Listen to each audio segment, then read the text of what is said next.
welcome to, I don't even know, what is this, part four of our 100th episode extravaganza.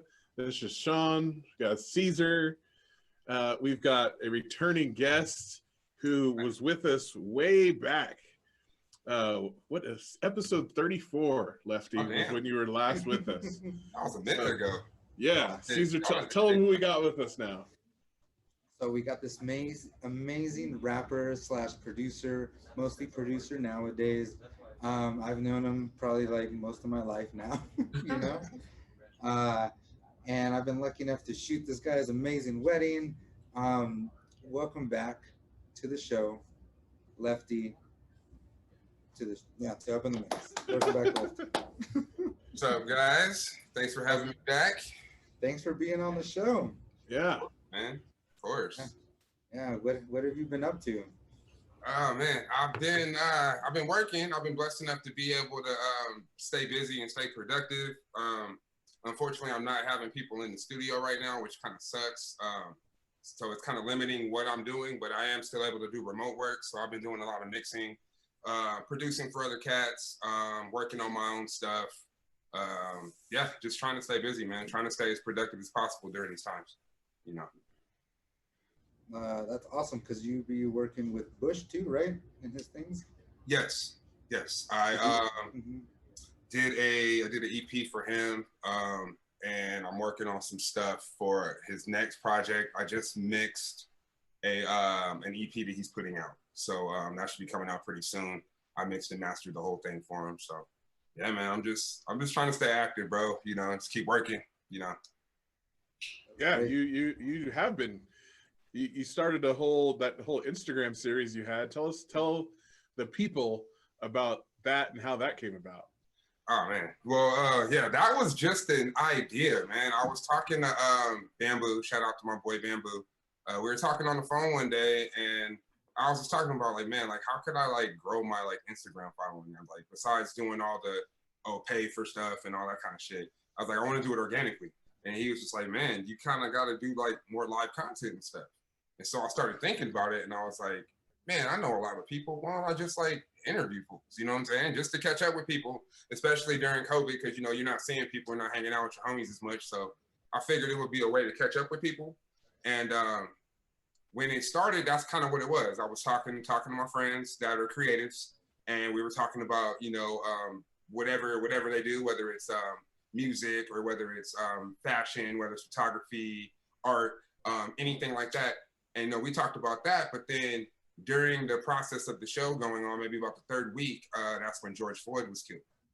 And, you know, everything kind of changed at that point. And it became more about, you know, speaking about what's going on in the country and what we can do to make it better as people. So it kind of became a little bit of that, a little bit with music, creative. And I did 51 episodes. I'm probably going to continue it, but I stopped because I got a bunch of stuff to do, like work-wise. And it wasn't that it was taking up a bunch of time. It's just I want to focus on my work right now and working with other artists and stuff right now. So I'll probably start back up again. I don't know when, but hopefully I could do it maybe on a bigger platform or something. So nice. That's awesome. Yeah, how has everything that's gone down, you know? We talked about this when I was on, but just seeing everything that's happened the last 6 months, like how have you dealt with it personally? Man, it's crazy, man.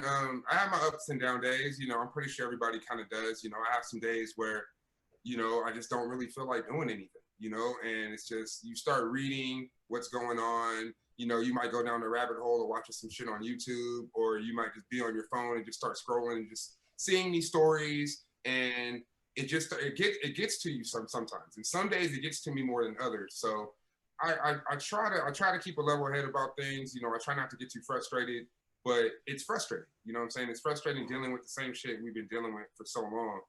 And it's good that it seems like some people want to hear it now, but it's kind of getting to the point now where it's the same old bashing heads against the wall. You know, some people are down, some people aren't. They're not going to see it because it doesn't affect them, and here we go, you know, so yeah. We'll see if something changes, but just like my brother, he went out last night and he was getting pissed because he went out to a bar nobody had masks on, and Mhm. everyone was out there like dancing. Like he's like, it was like it didn't exist.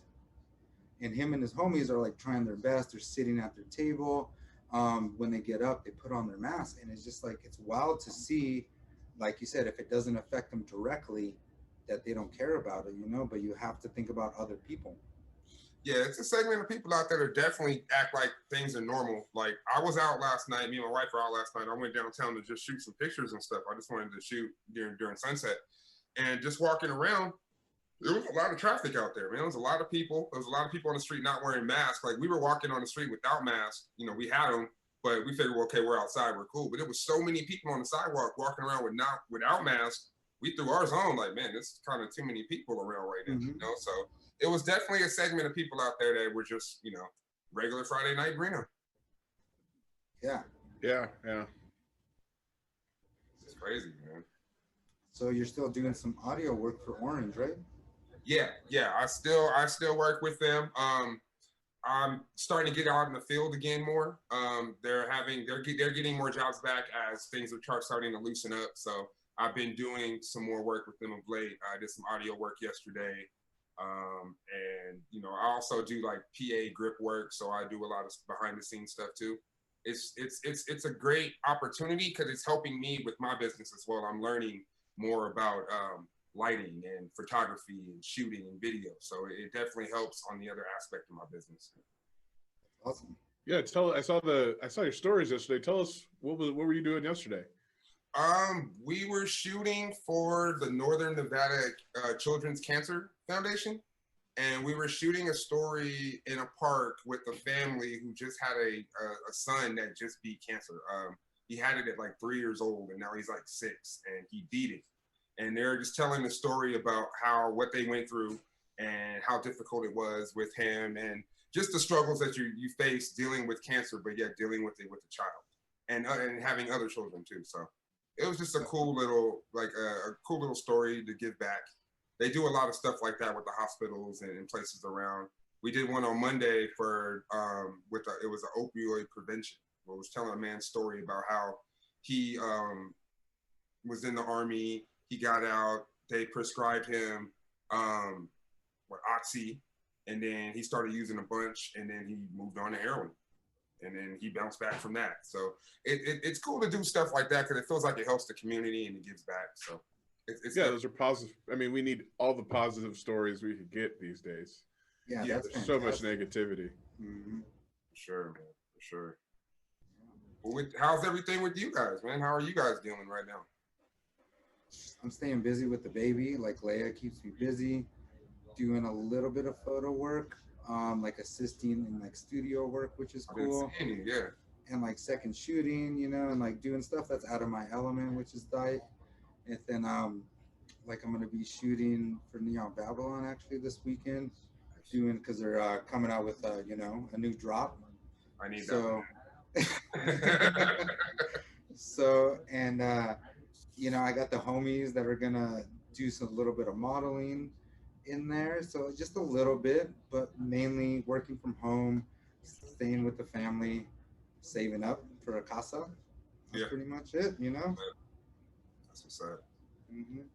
Yeah, I've just been trying to get through with all the craziness with teaching the last couple months with all the smoke and everything that's gone on with that. It's just been it's been nuts. And then trying to, you know, get ready for the election and what's coming on with that. And we're trying to take, you know, up in the mix, take this to the next level too. We got, you know, Caesar and I talking, make some big plans. You know, we're moving to the video, obviously, with this. And yeah, there's just so many, there's a lot going on right now, you know, as you well know. And like I said, that's what's awesome about stuff slowing down, because it gives us time to, you know, brainstorm and get stuff, you know, get our P's and Q's on and get stuff ready. So when everything is good, when, you know, whenever it is, we'll be ready to bench press all the blocks. Exactly.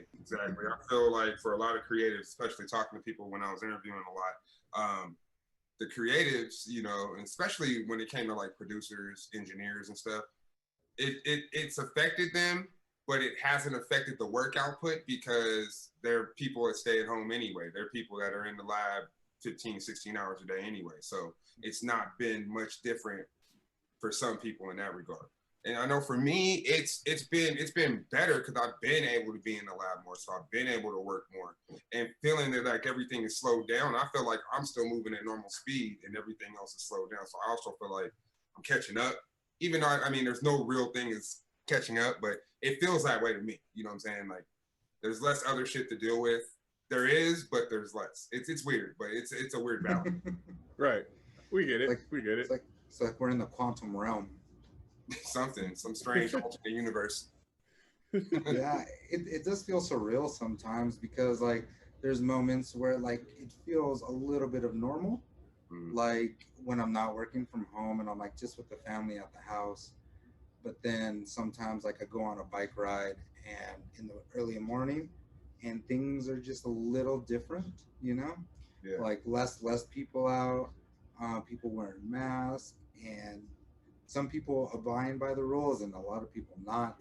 Yeah. And it just feels like I said, a little surreal, kind of like almost a movie, you know, like a post-apocalyptic, but still, you know, a little weird. Yeah. I want to see these people that are so anti-mask. I want to see them keep that same energy when they try to push that vaccine through. They better be the first ones yelling, "I'm not taking no vaccine." Y'all get a vaccine and you don't want to wear a mask, you're an idiot. Straight up. It's weird because it's like politics. There's like a hard line, you know, mask, no mask, you know, demi-republic. Like it just like there's just like a weird hard line. That's the like dumbest thing about it, because we're the only country that's like everyone else is just like, okay, we'll put masks on, and then like here people think it's like a political belief, like, and that just shows you how stupid fucking Americans are.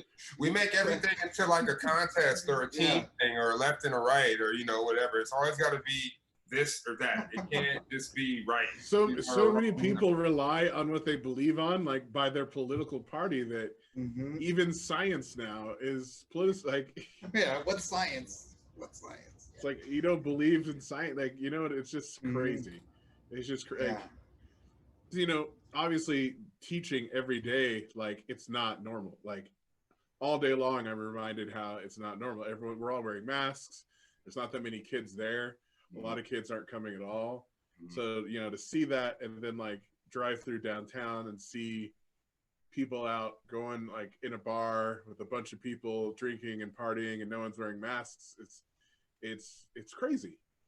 Yeah, it's weird, man. It really is. Like it's weird because like you go downtown and like you see people and like for half a second you're like, oh, shit's normal, and then you think like, oh no, it's not, but maybe it is. So it's weird. It's weird. They just don't give a fuck. Like people, you know, Americans are used to ignoring terrible things anyway. So why would this be any different? Like we just got tired of it and we're just ignoring it. Yeah, it's over now. Why? Because I'm tired. Yeah. And for me, it just shows how good the government has been to like dumb down everybody, you know, like not give everyone the proper education, like the average person, you know, and things like that. Like, because if you were educated decently, you know, a little bit of reasoning, you know, a little bit of science, a little bit, you know, right. And you could be like, okay, this is a bad thing. But because, you know, conspiracy C is coming out, you know, like, part of the plan, just dumb down everyone and they'll believe everything you say. Plus we're psychopaths. Plus like people are just not empathetic at all. They're just in America like they're ignorant fucking self-centered borderline sociopaths who only care about themselves. In America being the fuckboy of the countries, it shows. I don't know how like most Americans can sit and act like we're like the greatest ever. It's like you have to look. If I was in another country watching this, it would seem like a reality TV show. Like we're fucking idiots. You know what I'm saying? Like you just like, from our leadership all the way down to like the average American. Like we're stupid. It just has to be funny as fuck to watch from the outside. I wish I could watch it from the outside, not be in it. Exactly. From the richest to the poor to the people with the most power to the least power, it's just bananas right now in America. It is. And I mean, and then you get the whole Breonna Taylor situation. Like, so the dude ended up getting, the only trouble he got in was for firing bullets in the other apartment.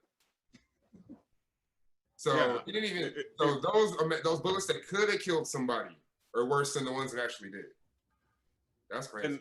And this the shit that they tried to do. Like they tried to get her boyfriend to say to like that something was going on there to cover their ass. Like offered her ex-boyfriend. They tried to like get, because obviously he was the reason that they arrested him eventually. Okay. So they tried to like offer him a deal to say that like she had something to do with what he was doing so that he would get a better deal. That's how fucked up it is. Like, and to justify what they did too. Exactly. Like it's just, I can't, like it's the amount of fucking disrespect is so open and it's just so blatant. Like, yeah, if you see that and you see people trying to it's just like the kid who shot up in those people in Wisconsin. Like, people defending that kid. Like his mom was just at some Republican big dinner there and like got a standing ovation. And like the double standard and the fucking blatant disrespect is insane. Yeah. It's sickening. Like it just sometimes it's just like in my tummy is just like, yo, like should I really be here? You know, like raising a family. Yeah. So. Yeah, around these fucking people, man. Mm-hmm. But yeah, and it's crazy because like racism is everywhere and things like that. But like America, it's up front right now because of social media. But like other countries, we invented it. We invented it. We exported it. We created it. We perfected it. It's older than this country, yet it's the fabric of this country is all about it. Well, I mean, you can just follow history and follow everywhere the Europeans have went and what's happened after they've been there. You know what I'm saying? Like they've destroyed cultures, they've destroyed people, they've exterminated whole cultures and people and things and places for their own benefit. Like, and then afterwards, they make the rules so that what they did was okay. Right. Yeah, I've been watching a lot of random shit on YouTube. I'll get caught on the rabbit hole sometimes. And it'll be like, how the U.S. took over this, or how the U.S. went here and took over that. I just watched one on Hawaii, and I was just like, dude, this is fun. Oh, is that the Vox one? It was. I think it was Vox. That shit. Yeah. I remember teaching my students about that, and they were just shocked. Like jaws on the floor. I'm like, yeah, they went in there with the Marines and like held the Queen at gunpoint and just took it for the fucking like companies. Like, I saw the one on the exterminated the Hawaiian language and culture. Yeah. You know what I'm saying? Like, and then now it's just kind of starting to come back, which is it's just crazy, man. Like, and they don't teach you that either. You got to find out on your own. They ain't gonna tell you that. Yeah, I saw the one in the Middle East. Did you see that one yet? That Vox did. Dude, the Middle East is bananas. Like that one is just so crazy that people let stuff happen because of money and oil. Like, and it was just little things at a time. It was just like little droplets. Yeah. And the more they gave, the more they took. And they're like, the Saudi people, like the princes were like, we're getting a bunch of money. Like, yeah, that's the thing. If you do something little for hundreds of years, that shit adds up like to craziness over 100, 150 years. Mm-hmm. Yeah. Like, you watch that one, the Vox one on the Middle East, and he only did a little bit. And he's going to go into like other countries later, but like, whew. Yeah, it's like everywhere, man. Everywhere I've seen that they went around the world, and it's like this crazy story of how like they've just done the most fucked up shit to whoever was there or whatever was there for their benefit. Like it was this one, they made a base in like the Indian Ocean somewhere because they needed it. They needed a base in the Indian Ocean to be close to, you know, their fucking assets and control shit over there. And there was this random island. I forgot what it was called. It was a random island. And it was just like some farming people minding their own business that lived there, you know, but they wanted this island because it was in such a good place. And Britain had owned it or whatever, and they gave it back to the people. But somehow America got Britain and sell it to them to like eliminate some kind of debt. And then we took it over, go over there, and then they just round up all the people, put them motherfuckers on a boat and just send them to another island. Like, there you go. Just took them. And then took all that shit, like burnt all their houses down, they farm shit, and then turned it into a military landing strip. And these people just live somewhere on some random island now. And they want to go back home, but like their island's all like fucked up now. Yeah, they can't. Yeah, it's not even their island. It's they changed it. They like did whatever they did, terraformed or whatever. And is this type of stuff that these people don't want to learn because it ruins and destroys their whole view of like America as the greatest place ever. They don't. That's what they're trying to. They're trying to prevent people from learning now. Like that's literally what they're trying to do. Like these people haven't learned about it, and they don't want to learn about.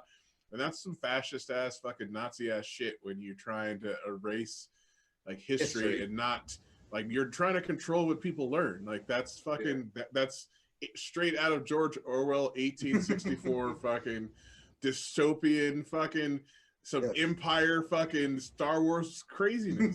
It's that, and also knowing that you're wrong. You know you're wrong. That's why you're doing it. You don't do shit like that unless you know you're wrong. Exactly. You know what I'm saying? If you were right, you wouldn't do that. You'd be like, well, this is what it was, and we did it. But they know they're wrong, so it's like, we're gonna go ahead and put that to the side. They say they're right, but then they do stuff that shows that they know they're wrong. Exactly. And that's, dude, anyone who's ever watched any fucking story, that's how the bad guys act. Like, how do all these people love all these fucking movies and everything, and then they're in it and they were rooting for the wrong side? Yeah. I was watching fucking Dances with Wolves the other day, and I was just like, how can you like these white people, dude? Like, come on, man, look what they're doing. Like, they just go run in here and just kill everybody. It's fucked up. But then you watch it, and you're like, oh, that's cool, like, or they'll rewrite it real lightly, like, oh yeah, so we went and we had a war. Like, there was something on TV like, yeah, the Mexican-American War, and then they got California, and I was like, that's not what happened. Like, you just glossed over it. Like, they got California? Yeah, just glossed over it. Like, you tricked some fools in Texas into a war with the Mexican fools, and then that's exactly it. Yeah, that's exactly it. You went and took California. Like, that's some like shit. Like, it's crazy. Yeah. They do it with distractions. Look over here. Swoop on the other hand. Right. Mm-hmm. All right, we got to end this on a positive note. Yes. Let's do it. Yeah, I'm sorry. I'm down for these rabbit holes all the time. No, because that's what's going on. That's what's going on. But what's something in the future you're looking forward to post COVID as we move forward? What's something you're looking forward to?